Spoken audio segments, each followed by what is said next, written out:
歡迎收睇《味遊南美》，我係 Kimi，專上假期嘅行程策劃總監。提到南美洲啊，咁其實呢個地方好多人都會將佢作為人生旅遊終極嘅 bucket list。但係講到去南美啊，除咗大家擁有一腔熱誠之外，去一個咁遠嘅地方係非常之需要一個專業同埋可靠嘅團隊嘅。我哋專上假期2014年開業，去到2015年咧已經開始咗第一團南美㗎啦。咁多年裏邊啊，每年都創下非常之驕人嘅紀錄。今年更加係有120人同框去到南美一齊遨遊呢一個地方，實在唔簡單。Hello， 大家好，我係領隊 Samuel 啊。咁啊，首先咧，我哋要介紹我哋今次嘅升級嘉賓，我哋嘅 Ben Sir 先。好嘢 Ben Sir。咁啊，點解我哋會邀請 Ben Sir 咧？咁話說 Ben Sir 咧，其實喺2025年嘅時間咧，就跟過我哋去南美嘅喎。咁啊，當其時咧，亦都係我做領隊嘅。咁啊，去咗南美33天咁樣嘅。除咗介紹完我哋 Ben Sir 之外咧，仲有我哋另外一個靈魂人物，就係 Samuel 另外右手邊嘅 Kimi。係啦，咁啊 Ben Sir 講起 Kimi 咧，你可能唔知道佢係有幾咁犀利。佢首先第一就係我哋行內嘅一個傳奇嚟先嘅。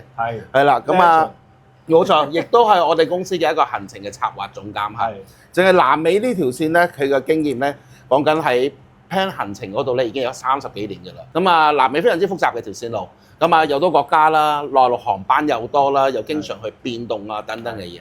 所以冇翻咁上下嘅經驗咧，係非常之難去運籌帷幄啦，做一個天衣無縫配合得啱啱好嘅一個行程嘅喎。哇 Samuel 你太過獎啦！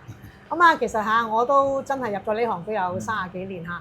咁喺過去嗰10幾年裏邊嚇，咁我都不下10次去過呢一個南美洲。咁啊一路去揾一啲新嘅地方啦，去尋求一客人裏邊嚇，用最舒適嘅環境去享受呢一個嚇未知嘅角度。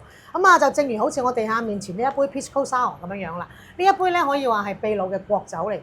成杯酒嘅靈魂嘅就係用葡萄釀製出嚟嘅 Pisco 嘅呢一種酒，咁啊再加少少呢一個青檸嘅新鮮青檸汁啦，咁啊仲有蛋漿啦，同埋呢一個嚇少少嘅糖漿，咁啊喺度搖之下咧，見唔見上面有呢一陣嘅泡沫啊？感覺到哇裏邊酸酸甜甜，但係咧又好有泡沫嘅嗰一個衝擊，咁啊就正如好似我自己喺帶領我嘅團隊去創造呢一個南美行程嘅時候啊，咁我哋基本上咧嚇就係會將一個未可知嘅行程，好多人都會覺得未可知，或者係一啲冒險。我哋會另外一個佢哋可以好舒適、好優雅嘅方法去享受呢一個整個南美洲嘅假期。就正如阿 Ben Sir 之前30幾天裏邊都應該甜酸苦辣，樣樣嘢都有嘗透得過嗬。係啊，甜酸苦辣，初就幾辣下嘅個價錢啊嘛，同埋個日數啊嘛，係咪個日數先至大件事啊嘛？33天你33日連續喎，係咪？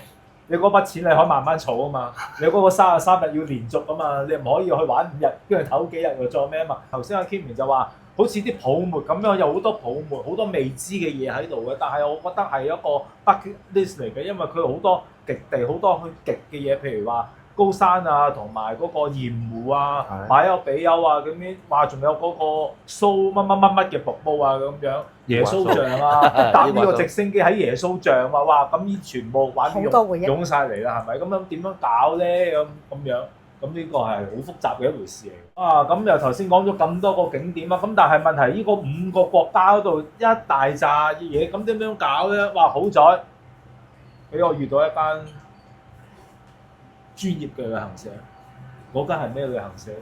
就係我哋專上假期啦。嗱，話説 Ben Sir， 我記得你當其時好似最初想要2024年出發嘅喎。係啊，咁嗰時2024咁啊，同老婆已經傾下，咁去旅行咁啊就係揾旅行社啦，係咪？咁睇下銀行幾多錢啦，咁樣跟住咦報啦喎，1、2、3、4、5所有嘢搞掂晒，一報之下咧，原來1、2、3、4、5搞掂晒咧，仲有第6樣嘢就係佢話已經滿咗啦，係咪？我哋滿得好快。咁點咧？嗰時我已經係早2個月嘅喎，又話早啲嘅時候未有，但係一嚟嗰時咧已經又話報咗，咁我話下一團咧，佢下一團要出年啦喎，因為我哋要去夾埋呢個2、3月要食正嗰個巴西嗰個嘉年華啊嘛，呢個我哋必然要係嗰時去㗎嘛，咁就必然即係1年得1團㗎嘛。原來你要想玩呢一個33日嘅南美團咧，你仲要去預早1年嚟到去報嘅。係，其實正阿 Ben Sir 講出呢一樣嘢就係你唔會1年前諗去旅行，但我哋1年多之前已經開始 plan 我哋嘅南美行程。一個咁長嘅行程，譬如阿 Ben Sir 嘅30幾天，可能中間牽涉來回香港2段大嘅國際航班，中間仲有10幾段呢一個內陸航班，仲有好多酒店啊、餐食啊等等。通常我哋譬如當嗰一年1月份嘅嘉年華會嘅團，我哋之前最少12個月或以前已經推出嚟㗎啦。咁由於我哋喺業內得到相對嘅認同啦，咁所以一推出嘅時候，咁啊好快就會有客人報名，滿嘅程度會好高。咁我都好多謝阿 Ben Sir。2024年報唔到，你真係等足1年。2025年報我哋嘅團，真係要為阿 Ben Sir 真係再次入杯。多謝晒 Ben Sir。多謝。Hi, hello everyone. This is Abel from Chorchic. I'm a Peruvian. Hello. Yes. Hi. Welcome to Chorchic. Thank you. Okay, so before we introduce the dishes, so I would like to say a little bit about Peru. Peru have influence from 5 different countries. From China, from Japan, from Africa, from Spain, and from Italy. So that's why ceviche is more like a Japanese influence. Tamal is like also like an African influence because when the Spanish people arrived to Peru with the African people, they don't eat any part of the meat, the stomach, so they throw away everything. So they make also like a skewer, like a tamal, everything with this. Okay, tamal is one of the popular items in Peru. We usually eat for breakfast. So it's a corn cake we made with the fresh corn. So we cook for about like 7 hours. We confit onion, garlic, chilies from Peru, corn as well. So after that we blend it and we cook again for another 7 hours. So because we need to take out all the water from the corn. Thank you. Very good. Thank you. Thank you, Chef. Thank you very much. 哇，精彩嚇！啱啱主廚介紹咗呢2道菜啊，原來背後有咁多古仔嘅。咁啊，講下呢度啊 ，ceviche 啊，咁其實原來係有5個唔同嘅國家嘅美食文化融合咗落去喎。咁啊，主廚好巧妙地用一啲唔同嘅新鮮嘅青檸汁啦，咁同埋一啲冇用火去煮過嘅一個生魚片喎，而做出呢一道咁嘅美食出嚟喎，其實就係正正彰顯咗我哋專享假期，我哋工作上面嘅一個專業啦。咁啊，基本上啊，喺譬如一啲時間嘅控制，或者係呢一個無縫嘅接軌裏邊而創造出呢一個完美嘅18天、20天、33天、36天等等唔同嘅南美團。不如我哋一路食一路再繼續傾咯喎，好嘛？試下先。試下先。酸酸甜甜好新鮮喎，得唔得啊 Ben Sir 你呢個？秘魯菜都幾有特色喎，真係嚇！真係同我哋喺秘魯食嘅係一模一樣個味道，做得非常之正宗。味道翻晒嚟係嘛？係啊，唔錯唔錯。一係喎，突然間醒起 Ben Sir 當其時第一次 join 我哋南美嘅時間，其實坊間咁多旅行社，點解會揀到我哋專享假期？我都睇過2、3間㗎，咁後尾揀到你就因為咧，譬如因為我哋想搭呢個business class 咁樣。OK。咁究竟要加幾多錢咧？咁樣，咁啊一間就話咁多，佢哋就係俾個 range 我。哦，即係冇講實幾多錢。冇講，咁去到專享咧，專享就俾個實際嘅價錢。我當然唔講啦，係咪嗰時2025年嘅價，唔知同而家係點㗎嘛？係。但係俾到我哋，我有好大嘅信心咧，俾嗰個實嘅價，又話老細已經係包定咗，唔知有10幾個位嘅咁樣。即係好多呢啲實際具體嘅資料同數字俾我，咁同埋你哋嗰啲同事咧，即係去介紹行程嘅時候咧，介紹得好清楚啊，咁啊俾到我哋好大信心咯，係咪？即係你見到睇你望住我後生，我其實都年紀好大㗎嘛，都仲好後生，都仲咁啊，仲有好多呢啲咁嘅搭飛機咁呢啲咁嘅焦慮啊、驚恐嘅咁樣，咁所以咧從價錢或者從嗰個旅遊嗰個內陸機嗰啲咁嘅編排咧，即係你哋同事咧。即係好簡單嚟講，俾到我哋一個信心咯，係咪？所以我覺得呢個係原來都係咁緊要嘅。我初唔係好為意，而家我即係第一次感受到原來旅行社俾到客人嗰個信心咧係好緊要嘅。係正呢個其實一個行程嘅開始，你當第一接觸呢一個南美地方就係登上第一程。國際嘅長途機，如果第一個配套都做得唔好嘅，我哋點樣愧對？我哋咪愧對我哋嘅客人咯。咁所以每一年咧，我頭先都講過，我哋係預咗可能係10多個月嘅時間，已經開始同航空公司攞位。咁亦都係知道我哋專享假期嘅貴賓們好多都係選擇一個舒適嘅長途旅行，我哋預咗就已經落晒訂、落晒 part 去 block 咗一啲專享假期。你俾呢個價錢，唔會話因為某啲燃油加苦動，我哋俾呢個價錢就係嗰個價錢。咁啊咁多年都儲咗一班非常之有信心嘅客人，等於好似阿 Ben Sir 咁樣樣。咁多謝你當年真係慧眼識英雄，揀咗我哋專享假期，多謝多謝。秘魯人佢哋好聰明嘅就係以前利用唔同嘅地形啊、高度啊、海拔啊、濕度啊，係研製出好多種唔同嘅薯仔類嘅物品。咁所以我哋基本上今日有能夠食到嚇空運由秘魯嚟嘅甜番薯，非常之值得。試多一嚿。大粒嘅粟米都係香港冇嘅，呢個都係。Thanks again, chef. Thank you. Empanadas. So empanadas is very classic of street Peruvian street food.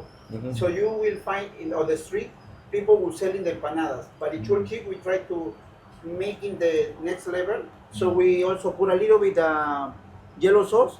So every 100% of the empanadas we make here. We made the dough. We made the filling with beef. 哇！睇完都好想食啊！試下咯，又靚，好精緻嚇。唔好係啦，Ben Sir。嚟試下。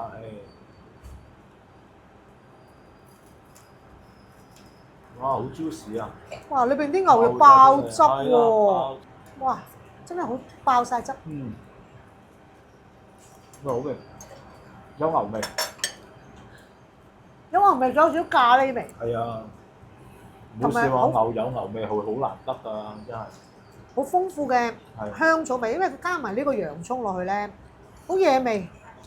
我仲諗住佢最後呢個位置會好硬添，唔會喎，又鬆脆。啱啱好。食完呢個之後，突然間醒起，Ben Sir對於你嚟講，我哋當其時南美團，你印象最深刻嘅會係邊一個餐線咧？就我哋去阿根廷先啊嘛，阿根廷嗰個。係咪 lunch 啊？嗰啲有好多牛食，好多牛意思即係唔係話好多隻牛啊，好多牛嘅唔同嘅部位咁樣。係。你食完一個咧，咁佢切出一轉咁咧，你可以又繼續去任點咧咁樣，去任食咁樣。咁所以我覺得嗰個係好有特色，同埋嗰個阿根廷嘅牛都係好出名㗎嘛。冇錯冇錯。係咯。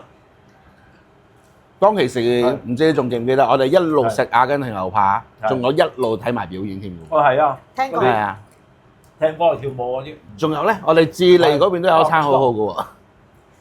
智利啊，因為佢四面環海係咪？定起碼三面環海，咁起碼即係佢嗰啲海鮮好正。哇！嗰啲皇帝蟹2個人一隻皇帝蟹，咁都有咁大嘅係咪？你2個人一隻啊嘛，咁都好飽啊！咁所以咧嗰個滿足感咧，亦都係好豐富嘅，同埋係好鮮味啊！即係嗰啲蟹腳啊、蟹腳裏邊嗰啲蟹肉啊咁樣，所以我覺得係好正啊！我真係冇諗過去一個5國嘅南美團，初嗰2個國家嗰啲美食已經係咁豐富㗎啦。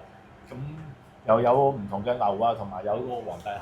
哇 Ben Sir 2年前嗰個鮮味，好似而家仲喺個腦裏面。哦，1年前係咯，我成日以為你2024添，原來去唔到2024、2025啊。係啊，都好深刻印象嗬。係啊。咁啊，其實咧提到即係餐食呢一樣嘢咧嚇，我都幾花咗時間去處理每一個團究竟俾啲乜嘢餐嘅。係。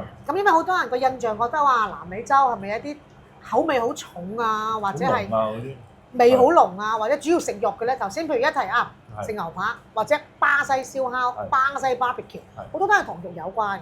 咁所以咧，頭嗰2年做嘅時候咧，個 feedback 都話團友覺得菜式冇啲咩變化，唔憤氣啦，自己飛落去，逐個地方試，逐個地方睇。咁啱啱嗰個皇帝蟹，我都轉過好幾間餐廳，因為有時候啲蟹又唔夠新鮮。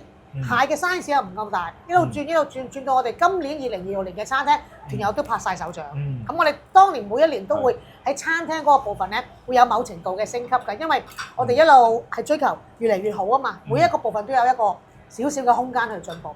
咁啊，我哋而家時至今日啦，我哋嚟緊嘅南美團咧，咁啊唔止係一餐喺呢一個南美洲50街餐廳啦，我哋而家係有2間，一間咧就喺呢一個玻利維亞，另外一間咧會喺呢一個秘魯。其實大家唔講唔知喎，而家全球 No.1 World 50 Best 全世界最佳嘅第1名餐廳就係喺秘魯噶咯喎，所以其實秘魯絕對唔係一個飲食嘅沙漠嚟㗎。咁啊，除咗50街餐廳之外啦，我哋亦都係喺行程嘅頭站或者尾站啦，因為通常巴西都係頭站或者尾站㗎，我哋都係 upgrade 咗好多唔同嘅餐食。咁啊，除咗本身已經有嘅咩巴西嘅國菜黑豆燉肉之外啦，我哋有 barbecue 啦，甚至無因為葡萄牙人曾經統治過巴西好多年㗎，我哋亦都係會進化咗啦。有一餐非常之正宗嘅葡國菜啦，仲有一啲類似 fine dining 嘅意大利餐等等，咁亦都有好多唔同嘅餐線咧喺酒店裏邊享用，慢慢用餐，慢慢類似阿拉卡咁樣樣。咁啊，所以去到南美洲，我哋而家嘅3國好、4國好、5國好嘅行程，餐食裏邊咧係我哋好重要，每一年都會 review 嘅一環。咁啊，總之團友有啲咩特別嘅feedback 俾我哋就會即刻就求職做到更加好。咦 Ben Sir， 睇嚟你好中意食喎，食得 OK 啊？清晒。係啦，咁啊見到你中意食咧，我哋就安心啦。咁我記得當其時咧喺南美，你同我哋講過，你哋公司啲餐線除咗好之外，酒店你都係讚不絕口嘅喎。你印象中最深刻嘅酒店係邊間咧？最深刻咧就係嗰個伊瓜蘇嗰個酒店5星級，就唔再講啦，靚係咪？問題就係佢喺個園區裏邊，咁即係話咧。我哋唔需要喺個酒店嗰度搭車入去睇嗰個伊瓜蘇，即係出邊嗰啲酒店要搭一程，且不特止啊！咁我記得阿 Samuel 你仲叫我哋喂7點就可以未食早餐之前就可以去影相啊？點解咧？7點嗰時嗰個伊瓜蘇嗰個園區未開放啊嘛，即係出邊嗰啲人未入嚟之餘啦，我哋就7點鐘已經就走去嗰個伊瓜蘇嗰度影㗎啦。而你就晨咁早去定我哋要打卡嘅嗰位嚟到去幫我哋校定位。擺定隻手，我哋將部手機擺入你個手嗰度就可以影到啦。咁就得啦。咁所以呢一個就係喺景區裏邊嘅酒店，同埋可以晨早7點鐘，人哋未開放俾外人咧，我哋就可以去享受嗰個個零2個鐘頭嗰個影相。我覺得呢個係好正，因為你嗰個伊瓜蘇呢個瀑布咧係好勁嘅一回事，勁到我記得隻數字，拉勻佢全場有成4個 kilo 咁，即係話咧10個運動場拉直嘅咁樣。我覺得呢個係你如果係有人咧，全部去遮住晒，你睇唔到嗰個宏偉。咁所以咧，我覺得嗰個係好正，同埋嗰個伊瓜蘇個瀑布係夠高啊！我哋喺唔同 level 咧，亦都可以有足夠時間影相。所以簡單嚟講，嗰個酒店喺個園區嗰度，總之伊瓜蘇瀑布就即係個酒店就即係伊瓜蘇瀑布。冇錯啦。係。咁啊，講到好似我啱啱上個禮拜啱啱去完嘅咁樣，記憶猶新。係記憶猶新。我以往咧帶團去南美咧，我哋公司就次次都係住呢一個伊瓜蘇入邊嘅酒店㗎啦。咁啊 Kimi 嚟緊27年有冇得住先？呢個係一定唔會轉。開業第一團去到景區伊瓜蘇裏邊，就已經住呢一間叫 Belmond Cataratas。每年第一間同酒店簽約嘅就係呢一間，因為呢個係唯一係冇同級嘅，因為成個伊瓜蘇瀑布區裏邊只有一間酒店。今年27年嘅團友，你哋有福啦，我哋繼續都係會住呢一間酒店。咁啊，正如頭先阿 Ben Sir 講得好下，就係喺個園區裏邊就係自己酒店嘅所在，融為一體。其實我哋成個南美嘅行程都有好多住在風景區裏邊嘅。咁啊，除咗係Belmond嘅 Cataratas 啦，我哋今年喺里約熱內盧咧，都係會保證入住，佢亦都係絕無同級嘅5星級嘅 Belmond Copacabana Palace。咁大家提到里約都知道啦，有個好靚嘅海灘叫 Copacabana Palace。咁啊，大家要小心留意揀就喎，成個海岸線非常之長，有沙灘頭、沙灘中、沙灘尾。如果你住喺沙灘頭，即係話每日你出去嘅時候，有可能因為正值嘉年華會年代嘅時候，亦都會非常之塞車嘅。你住喺尾亦都未必感受到最靚嘅嗰一個氣氛。我哋今年就係揀選咗喺呢一個海灘邊上，正中間呢一個 Belmond 集團嘅 Copacabana Palace， 佢嘅地位就等同香港嘅半島。咁我哋今年咧亦都係啦，我哋嘅團隊會入住呢一個 Belmond Copacabana Palace。咁啊，除咗呢一個住喺景區裏邊啊，我哋仲有一間酒店，亦都係我哋引以為自豪嘅，就係伯內國家公園。記唔記得智利伯內國家公園啊？我哋都係會住喺呢個景區裏邊嘅。咁啊，當然最後嘅就係我哋咁多年裏邊嚇冇試過有一團係入住唔到嗰個一房難求嘅鹽酒店，就喺呢一個玻利維亞嘅烏尤尼裏邊嚇，佢只有3間鹽酒店嘅啫。我哋咁多年都係會住喺呢一個鹽湖嘅景區裏邊嘅鹽酒店，呢個係我哋俾到客人一個信心嘅保證，亦都係我哋自己本身實力嘅一個彰顯。咁所以絕對放心，阿苗，如果你今年繼續27年帶團嘅，再次去呢一個伊瓜蘇瀑布住都冇問題。咁你記得預翻我團咯喎。冇問題。咁其實大家如果揀選旅行團嘅時候咧，一定要留意喎，因為坊間好多都話我哋係住喺 Copacabana Beach 嘅，我哋係住5星嘅。其實好多時5星酒店有分5星頭、5星中、5星尾，我哋為大家揀選嘅酒店，正正就係喺5星級裏邊最頂級㗎啦，亦都係如果住唔到 Copacabana Palace，基本上咧都冇同級嘅酒店㗎啦。咁呢個亦都係我哋好有信心嘅一樣嘢嚟嘅。 Hola, again. Hello. We introduced 2 main course. One is lomo saltado. Lomo saltado is like coming from the Chinese influence. Oh, Chinese. Yeah, people from China, from Canton, came to Peru in 1855. So that they are the one to introduce us the rice. So Peruvian, we always eat potato and rice together. Yeah. So rice coming from the Chinese influence, and they also el lomo saltado we saute. So the Chinese influence, they teach to us how to saute. We introduce the soy sauce, oyster sauce into the Peruvian cuisine. So there is 100% of the China and Peru influence. Very good. Seco is also from the Incas. They could stew the beef, chicken, llama. So they eat with beans and rice. So we every time in Peru when we eat the main course, we always put rice, chicken with rice, beef with rice, pork with rice. We love to eat rice. Yeah, like Chinese a lot of 人 rice. 吃飯 Thank you. OK， Thank thank you you. chef。 Thank you. 好啦，我哋又試下呢個主菜嗬，就試下啦。試下個飯先。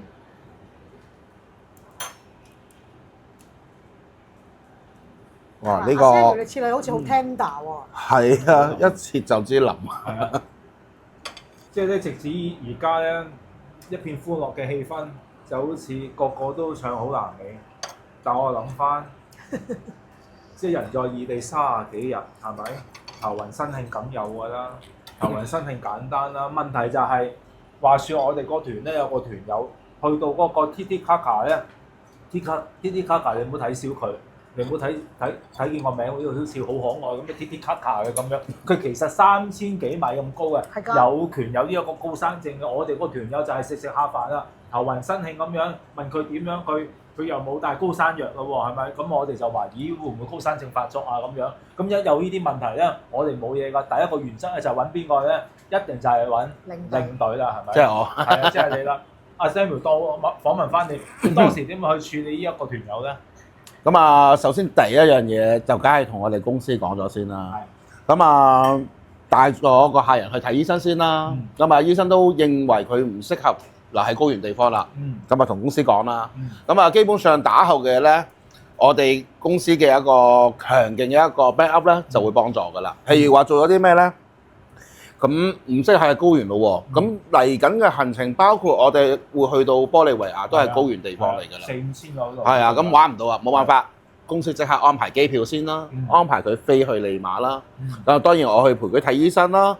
咁啊，再同公司去協商，嚟緊客人去到嗰邊，邊個喺機場接客人啦？咁公司自然會係安排咗有一個當地嘅導遊會去 pick up 佢啦。咁直到我哋玩完玻利維亞嘅行程，飛翻去利馬，咁啊接翻客人。咁呢位客人就跟我哋繼續我哋之後嘅行程啦。哇！嗰時都差唔多嗰成個禮拜，因為你報啲票都成5、6日㗎嘛，前後。係啊，真係佢等於玩少咗1個禮拜咯。咁唔緊要嘅，嚟緊27年嘅時間，我再 contact 佢啦。咁啊，再去多一次啦，係咪先？今次叫佢要帶高原藥啦。OK。咁啊，講到底，其實講真，領隊有陣時咧，即係發生呢啲嘅突發嘢，領隊可以處理到幾多咧？可以安撫到客人，陪客人去睇醫生等等嘅嘢。但係譬如話幫客人去訂機票啦、酒店啦、安排去接佢啦，或者係佢離開咗團隊中間嗰1個禮拜生活，有邊個去協助呢位客人，可能或者翻譯啊、食嘢啊等等嘅嘢，都係由我哋專上假期嘅一個背後嘅一個部門阿 Kimi 嗰邊去領導嘅，咁啊去幫我哋處理晒呢啲嘢。咁所以我哋領隊只要報告一聲，公司就會有一個好強勁嘅一個幫助去到俾我哋㗎啦。其實就。咁啊 ，Kimi 當其時辛苦晒你哋咯。記得，因為其實你知一個團嚇，尤其是30幾日咁長嘅天數，咁好多時都會有一啲你意想不到嘅嘢發生嘅。咁啊 ，Samuel 呢個 case 我都有印象嘅，因為啱啱正嗰次就係我負責處理嘅。咁啊，其實喺任何突發事情處理裏邊啦，咁我都要覺得唔係一個人可以解決得到嘅。咁首先我哋好慶幸，我哋每一位公司嘅帶南美嘅領隊都係我哋成公司裏邊最 top。帶到南美團嘅 A grade 嘅領隊嚟嘅，咁第一經驗係相對豐富啦，豐富嘅經驗面對好多突發事情嘅時候，首先係臨危不亂，知道下一站點樣做。咁阿苗都做得好好㗎，先安撫客人先啦，帶佢睇醫生啦，當然即時要匯報公司啦。咁當我哋睇緊醫生嘅時候，已經開始諗緊點樣樣下一步咧。醫生如果決定唔適合繼續留喺高原啦，我哋會勸佢可能落翻低啲嘅地方，去翻海拔0公里嘅利馬。咁我哋已經安排緊機票啦，揾緊酒店啦，睇下有冇一啲係比較可能英文講得比較好啲嘅導遊啦，又或者甚至乎可能有啲普通話嘅導遊啦，然之後再安排一啲接送各樣。咁所以嗰次咧，亦都係無縫交接地咧聯絡到團友啦。咁我哋其實亦都好自負於經驗領隊之外咧，其實我本身我嘅團隊咧都係有一個24小時嘅緊急應變小組啊。咁任何情況之下，譬如好似突出，譬如客人唔舒服啊，或者唔見咗，譬如證件啊、銀包啊，突然之間要離開一個團啦，我哋都會有一個24小時嘅小組，去到同客人做 backup。咁領隊只要帶好佢自己本身嘅團，後邊嘅嘢咧，我哋會負責㗎。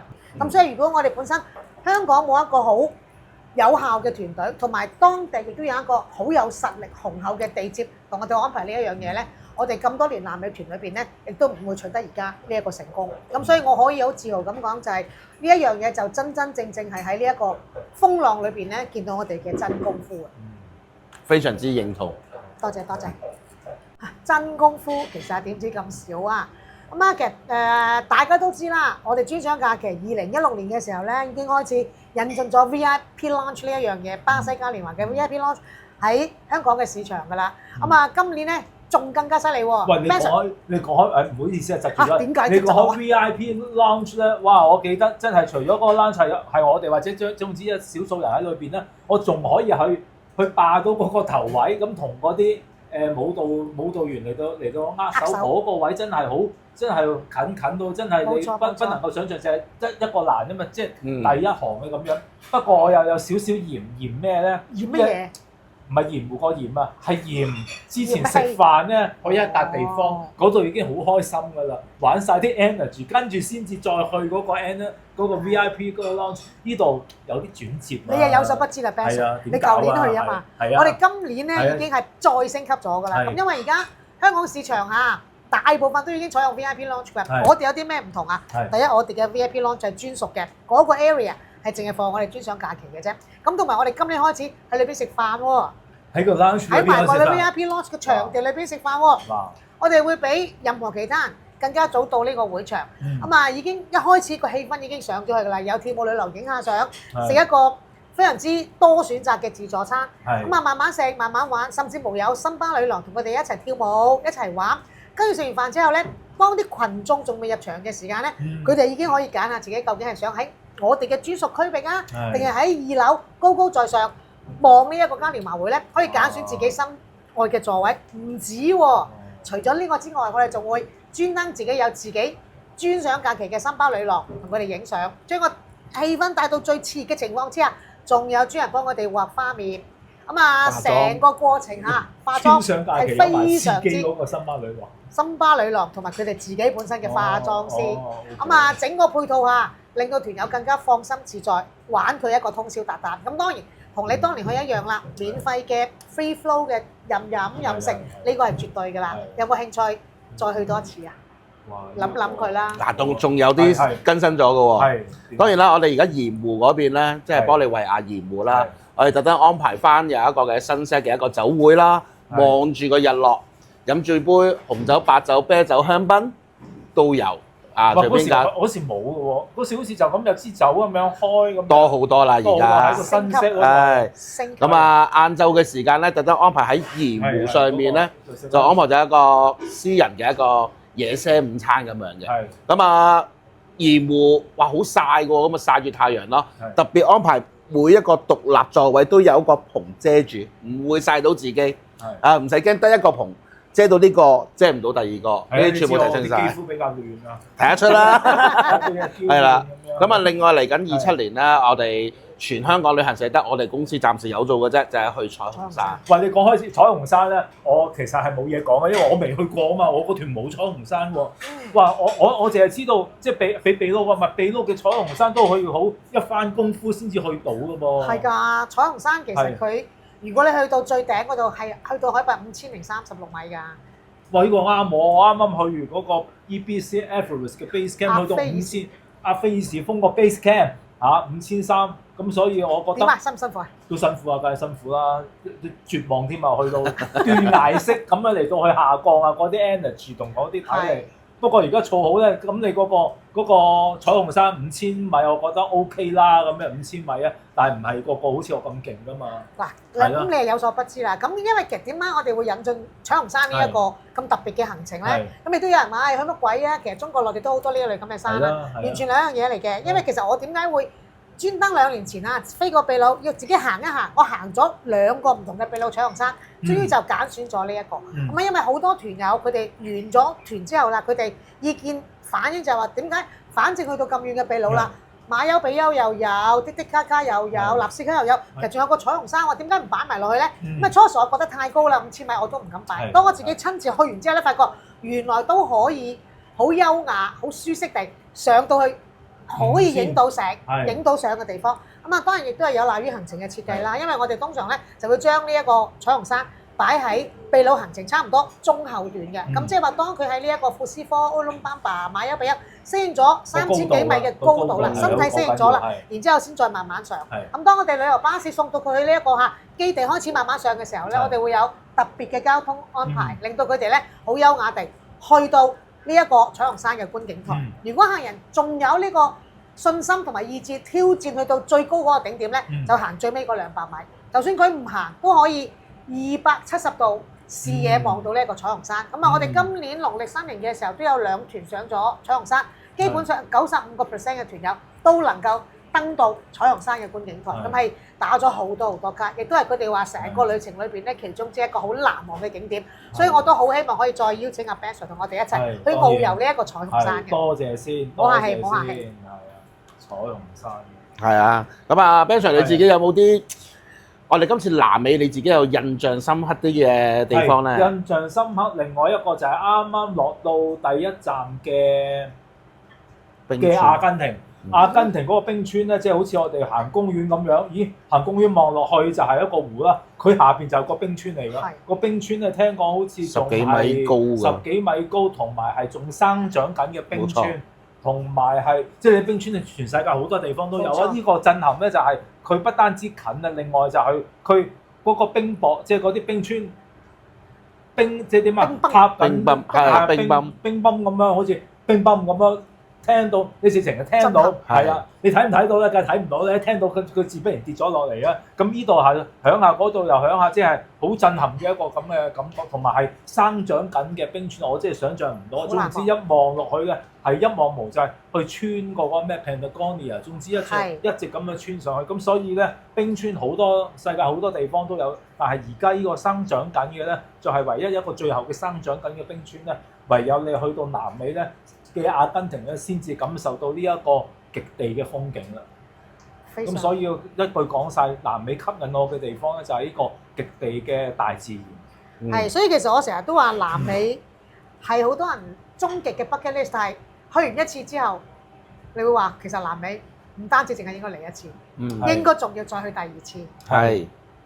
好啦，咁啊好多謝今日阿 Ben Sir 嚟到同我哋分享我哋當其時嘅南美回憶啦。咁啊，希望大家聽完今次嘅南美回憶之後，大家對我哋嘅南美旅行團咧會有更加多嘅了解啦。回憶完之後，我哋就要期待㗎咯喎。咁啊，大家從呢一個未遊南美裏邊知道我哋如何地用心、獨特、創新地為大家創造好多唔同嘅南美行程啦。咁好期待2027年會見到你嘅出現。